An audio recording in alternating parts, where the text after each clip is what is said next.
I thought it's worth beginning by realising that poetry has been created in Australia for thousands of years, that the Aboriginal people in their traditional cultures performed songs and wrote words and dance all together, and in that way developed and expressed their culture, their beliefs, their law. And so they performed these song cycles that we heard a little bit about in the reading that was performed during the inaugural addresses. And in some parts of Australia, still today, those traditional songs are performed, but in many parts of Australia, the result of British colonisation was that Aboriginal culture was almost wiped out. And so there was a great loss of language and loss of culture, but there is currently a revival of Aboriginal cultures today. And because this is a festival that has a multicultural, a multilingual dimension, it's important then to realise that poetry is not only in English in Australia, but in Aboriginal languages, and also in the migrant languages of the many migrant groups that have come to Australia. Just a brief summary, really, of Australian poetry. Poetry is a living art form, and it's a very vibrant scene in Australia. Just to give you one statistic, in the Journal of Commonwealth Literature, in the bibliography about Australia last year, there were 70 books of poetry published in Australia. It's also true, though, that poetry in Australia is only really published by small presses. The Penguin and Oxford, they don't publish individual books of poetry. They'll publish an anthology for schools or something like that, but poetry doesn't sell that many copies, but it's a very vibrant art form. Most Australians will encounter poetry at school, as probably is the case in this country, where the nationalist ballads of the early period are taught, but also some of the great poets of the post-war generation, such as Judith Wright and Bruce Dorr. They are well known across Australia through school teaching. But if we think beyond books, there's also a flourishing of poetry in popular forms such as performance poetry and poetry readings, poetry clubs, writers' groups. So there's lots and lots of poetry being written and being encountered, even if it's not read on the page. So one thing that's interesting in Australia is that since the 1960s, there's been a great interest in performance poetry, of people sort of I guess you'd say, not only reading the text but performing the text. And so we have a thing in Australia called the Australian Poetry Slam, in which each state has its own competition and heats and finals, and you go to the national championships, and it's a bit like the swimming carnival or something like that, but it's in poetry, so that's a great thing. And the other thing is that poetry is also widely encountered in magazines, such as Westerly magazine, Meanjin and other magazines. And also online, there are some online poetry journals which often have quite cool names like Jacket or Cordite or some sort of catchy name like that.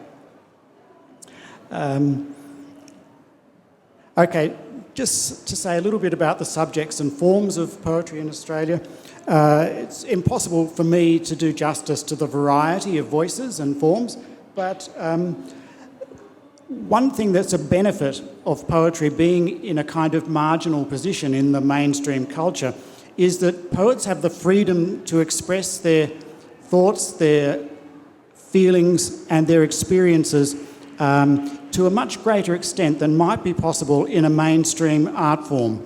And so Australian poets regularly explore issues that are controversial or delicate, and also because poetry works through indirection and implication, sometimes experiences, say, of family disharmony or other things like that can be registered through poetry. And I'll just read you one example, a short example of that. This is a Perth poet named Lucy Dugan, and it's called After You Shout. After you shout at the child, we drive past pine branches stacked on the side of the road. And I want to make a home of these materials. You will be far away or incommoded as in tales. Between here and there is a modest upstairs flat lit low. It's not clear that this is my new life, not clear that I can build the pine shelter or leave it for her, or that this is what the shelter becomes in the day. The music playing is diegetic, but it's a sound that does not suit us all. So here we have a frank treatment of family disharmony with intimations of emotional violence. There's an imagined idyllic alternative, and then at the end there's a kind of frank assessment of the reality of that. And so these three things, the realism about actual events, the dream of an alternative, and then a kind of weighing up, are things that are often found in Australian poetry, though not always in the same combination, but each individually, they're things that you find a lot in Australian poetry. And so there is an element here of truthful witnessing. Poetry is truthful witnessing to the real. And it's not only in private life like that poem, but also in public matters. There's a long tradition of poems that are either called Australia or that are about Australia as a nation, which are similarly quite open in their sort of criticism of Australia. And Australia is a society in which nationalism is important and where people are very comfortable about their nationalism. And so these poems often try to discomfort the complacencies of Australians about their nation, but it's done in a spirit of improving the nation. So Australia is a settler colonial society. The colonisers stayed and took over, and so remain the dominant power. And originally, poetry supplemented the work of colonisation. One of the great themes of Australian poetry for many, many decades was about white people trying to make a home in Australia and finding the beauties in the landscape and creating a familiar and homely setting. And what those poems did was they ignored or they wrote out the dispossession of Aboriginal people. And so there was a gap in that poetry, which only in the last 50 years has come to be written about and addressed. And so a lot of Australian poems and poets are interested in this question of home and of making a home in Australia, but also of where is home? Is it Australia? Was it England? All those sorts of questions. And so for many poets, the answer to the question about home in Australia was a quite ambivalent one. They would say, there's a poem called by Les Murray, who was the most famous Australian poet who died last year. And he has a poem where he says, home again from the cities of the world. In other words, great to be home. But then once he's home, the rest of the poem is all about being uncomfortable in that home. So it's a quite ambivalent situation. So the other thing I should say is that, as I mentioned, in the last 50 years, Aboriginal people's voices have come to be heard on this question of the land and home, and we'll come back to that in a short while. But also white poets have tried to account for the violence in the past, or to acknowledge the violence that occurred in the land in the past. So, poetry has attracted Indigenous writers because it's a medium in which suffering can be very readily and openly and very feelingly expressed.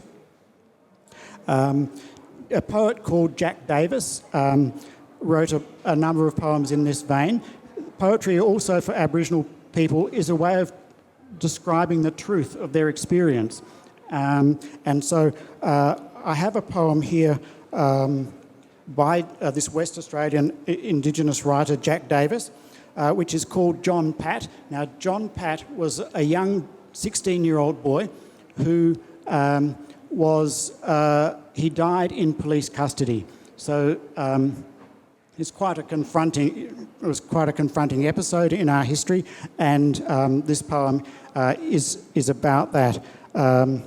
So he was assaulted by police in a town called Roebourne, which is in the northwest of Western Australia.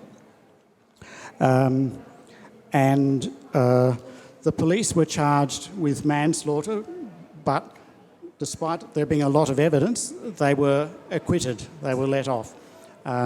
And I should just explain that there's an Aboriginal word in this poem called Guddia, and Guddia means white man in that language. So I'll just read his poem, John Pat. Right of life, the pious said, forget the past is dead. But all I see in front of me is a concrete floor, a cell door, and John Pat. Ah, tear out the page, forget his age. Thin skull, they cried, that's why he died. But I can't forget the silhouette of a concrete floor, a cell door, and John Pat. The end product of Guddia law is a viaduct for fang and claw, and a place to dwell like Roeburne's hell, of a concrete floor, a cell door, and John Pat. He's there. Where?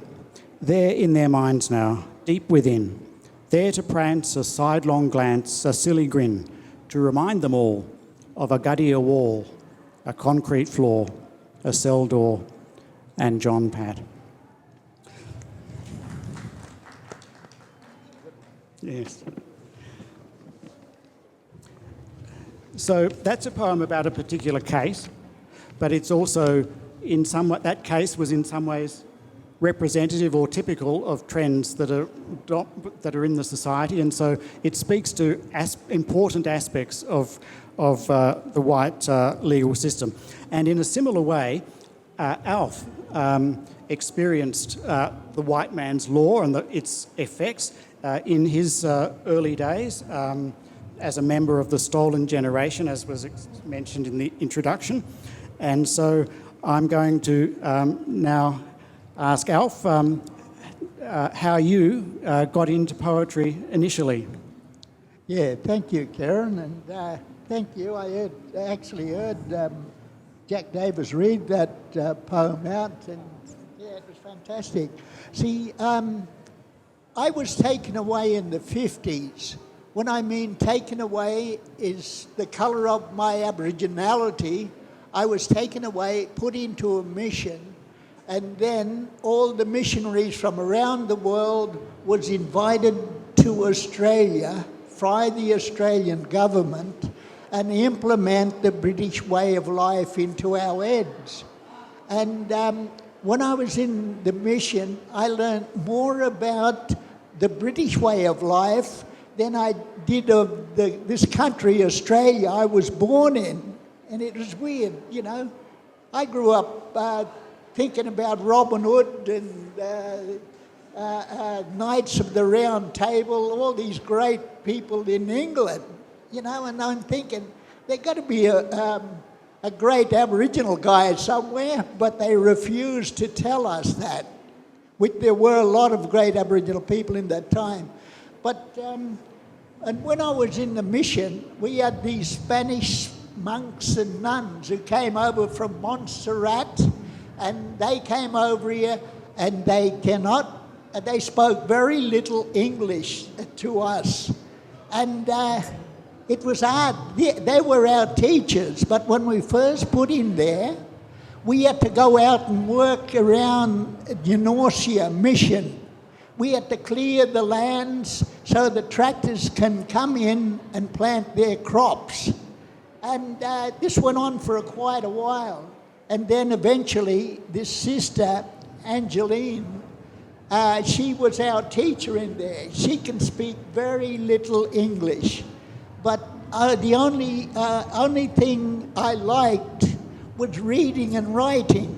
I love books, and I love to write, but I was a bit of a dodo or dum-dum, call it whatever you want.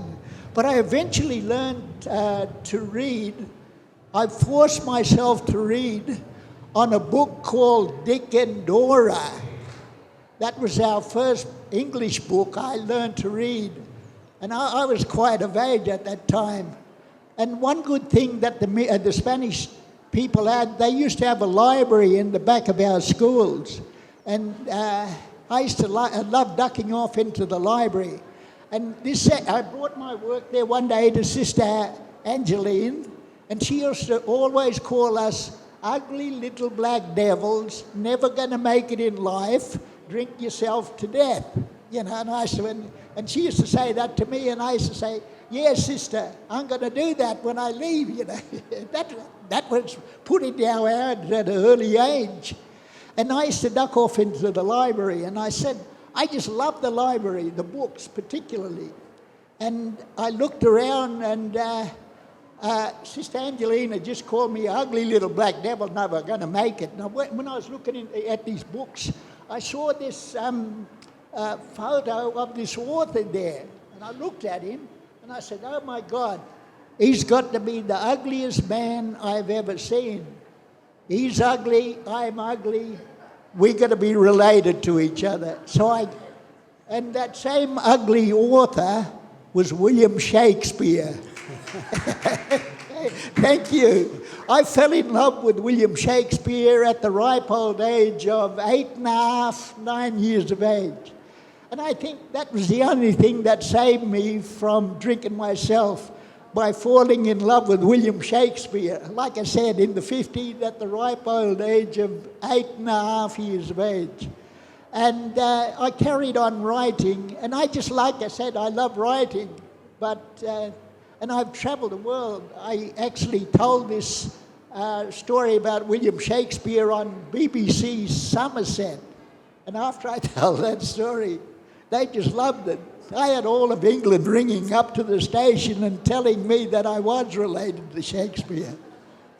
Yeah, so this is the poem. This is to my first love, William Shakespeare.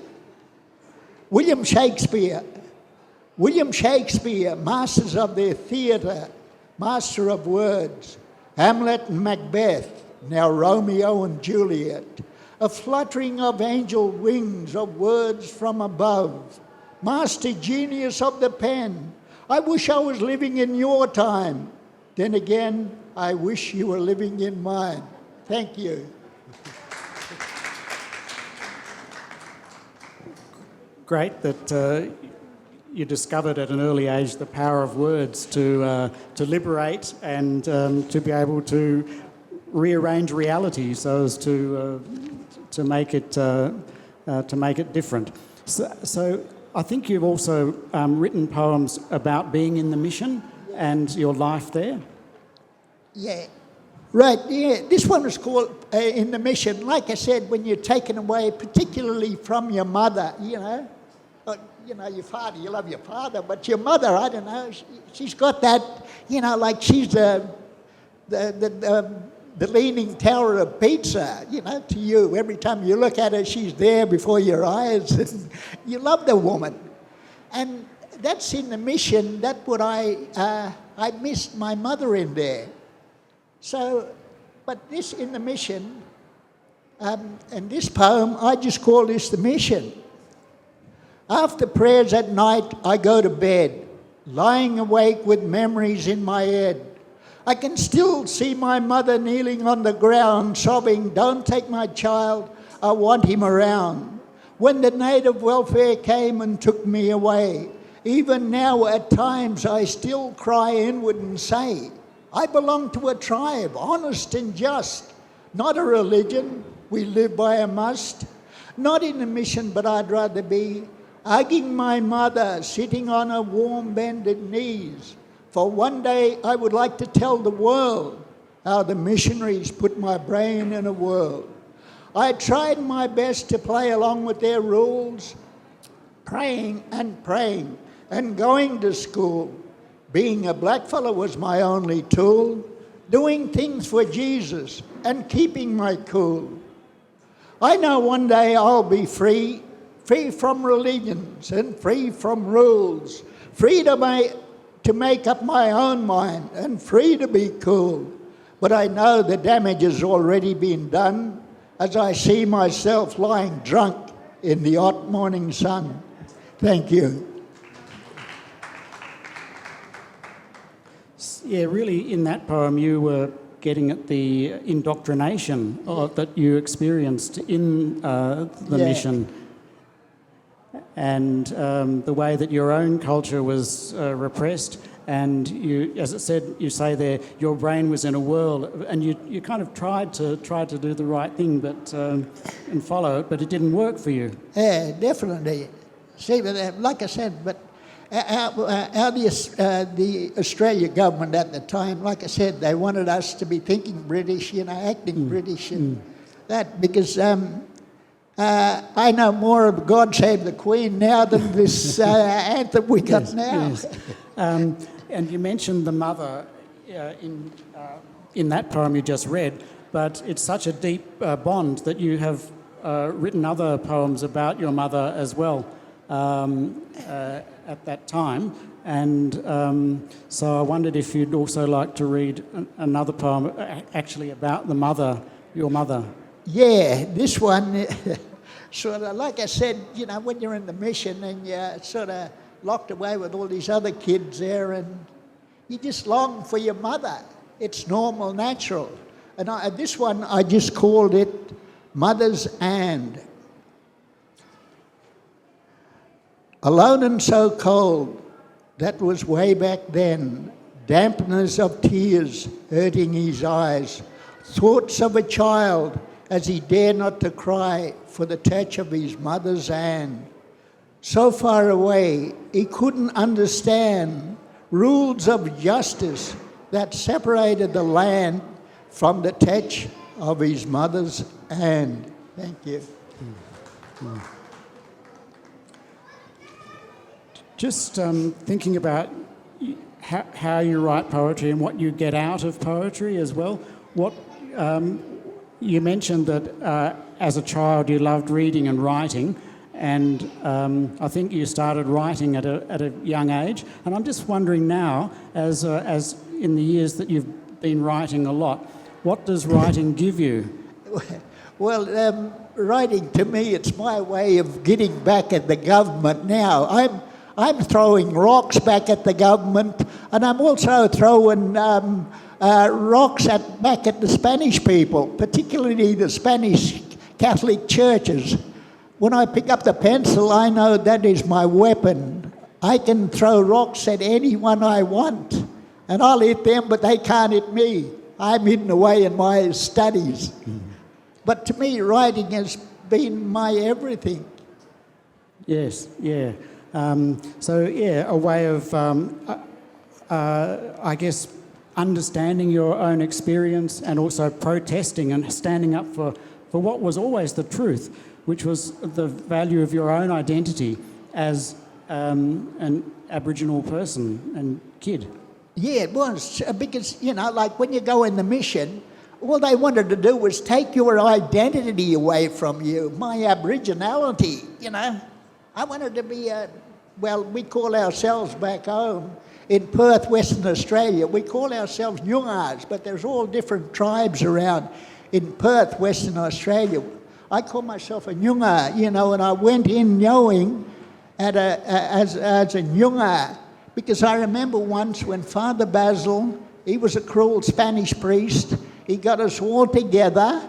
We were about 5 to about 8. He got us all there and sat us down, and he said, right. He said, if you boys ever speak in your Aboriginal tongue, I didn't know much, I was too young, or talk about your Aboriginal culture, God is coming down from heaven and sending you to hell, all you boys to hell. No more you'll see your mums and dads again. This was the government's way of implementing the British way of life into our heads. So with my little bit of Aboriginal languages, Aboriginal culture, I threw it out the window, shut the window, and I said, that's it, I'm not committing a mortal sin. Because in the Catholic dictionary, a mortal sin is the worst sin you can ever commit. So I wanted to see my mum and dad again. So everything was taken away from me at a young age. Yes, and it sounds almost as though, well, probably more than almost, that religion was being used as a form of intimidation and terrorising your imaginations at that time. It's interesting, I went on a tour of New Norcia, and in one of the churches there's a beautiful mural, large mural of the Virgin Mary as a mother with the baby in her arms, and yet that image was not being followed in life because the children were being taken away from their mothers. So I think you've been getting your own back on those monks, and you've got a poem about the religion aspect of it. Yeah, this one here is called God, the Devil and Me. Yeah, see, this is my next book coming out. It's titled God, the Devil and Me, and it should be out at the end of this year. Megabala Books, our publishers in Broome, an Indigenous publishing company up there, and they're going to publish it. And with that, I mean, this book, it's going to take over the world. I can guarantee you that when it comes out, because because I gave a Evening Standard in England in the London press there, you know, and all of England can't wait for it to come out now. You know? And this is the title of the book, God, the Devil and Me. A long time ago as a child in a mission, oh, how I cried when I was told that God and the devil will always be by my side. I tried and I tried to be a good little Noongar boy, but these religious people was telling me that there was always going to be God, the devil and me. I've always longed for the bush that I see, but I keep hearing God, the devil and me. All I want is to be free from this mission. With my mother I want to be, but these religious people keep insisting I see God, the devil with me. When I'm in a position to be out of this mission, I will be free from God, free from the devil. Being told as a child, all I hear, God, the devil and me. Even today as a man, I can still hear and see those terrible words, God, the devil with me. Thank you.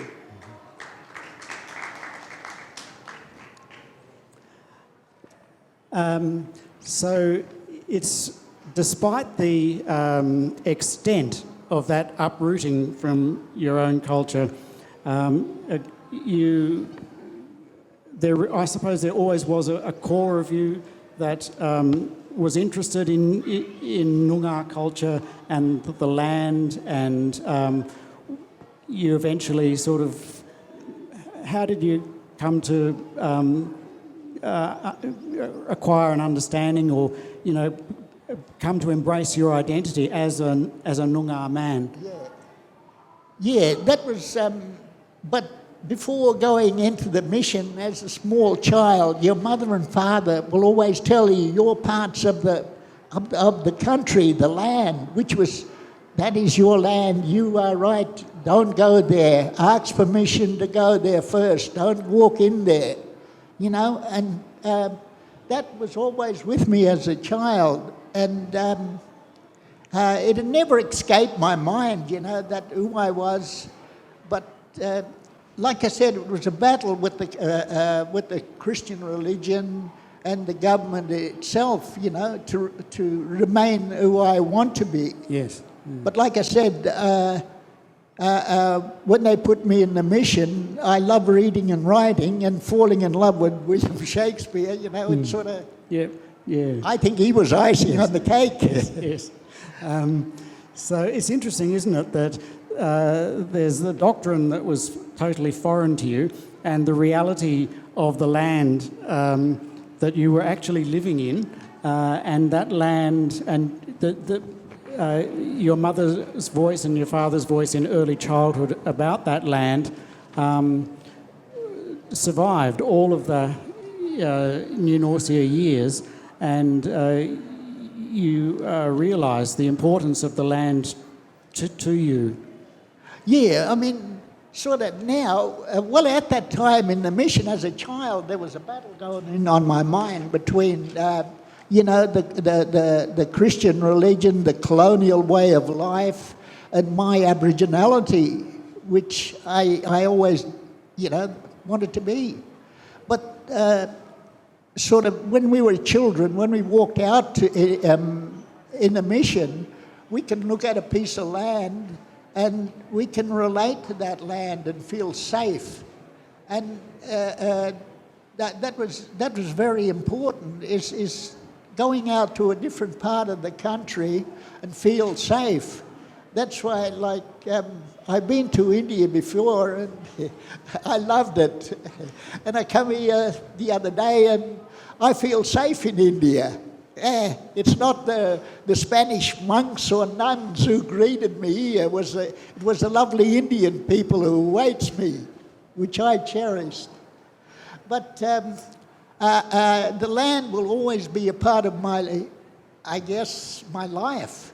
And hopefully, the next generation, I hope they can cherish the land the way I and many of the elders today who are in Perth.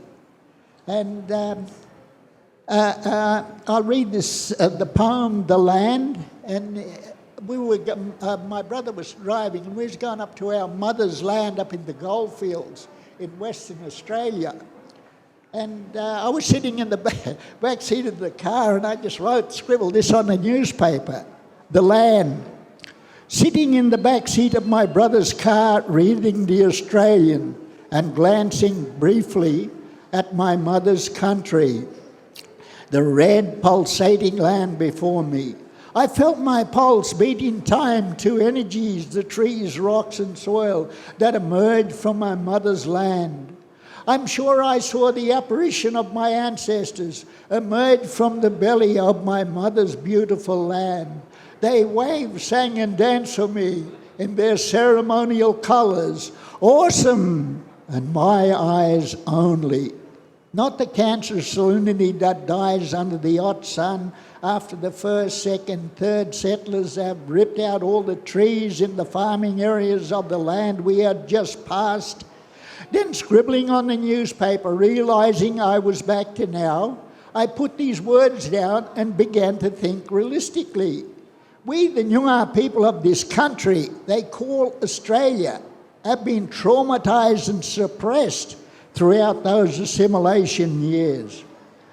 Although our land has been taken, we must retain and guard our boundaries.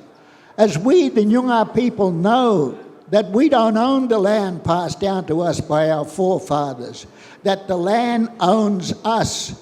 We must cherish the land, the trees, rocks, waters, the birds and lizards that live in our sacred soil. Care for it as we would our children, our mothers, fathers, brothers and sisters. Also the elderly who cared for the land long before the birth of Jesus Christ, so that we can tread in their footsteps and allow our children to follow. Thank you. It's interesting in that poem how you talk about your mother's country and then you talk about the belly of the land. And so the land there is your mother in another sense, actually. You have that sort of sense of the land as a mother, as nurturing you and other Aboriginal people. Yeah, that's, like I said, after I got the mission, I really got back into the Aboriginal way of life, and I found out that the land, that's our mother. She cared for us too, as children. She cared for my mother, my father. She fed my mother, my father. Fed her all the fruit she grew. So I look on my land as the mother Yes, yes.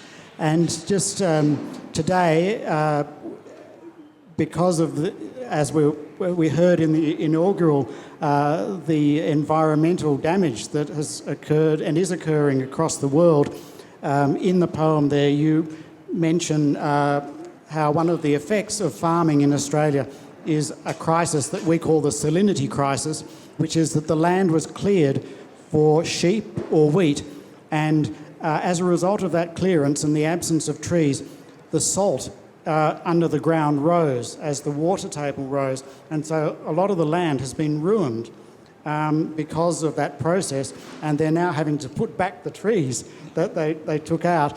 And so in the poem you mention that, but then in the final verse you contrast that with the Aboriginal approach to the land, which is to care for the land and everything in it. And I think in some ways that traditional Aboriginal use of the land and understandings of land have a lot to teach modern societies about how to keep the environment on our side, actually.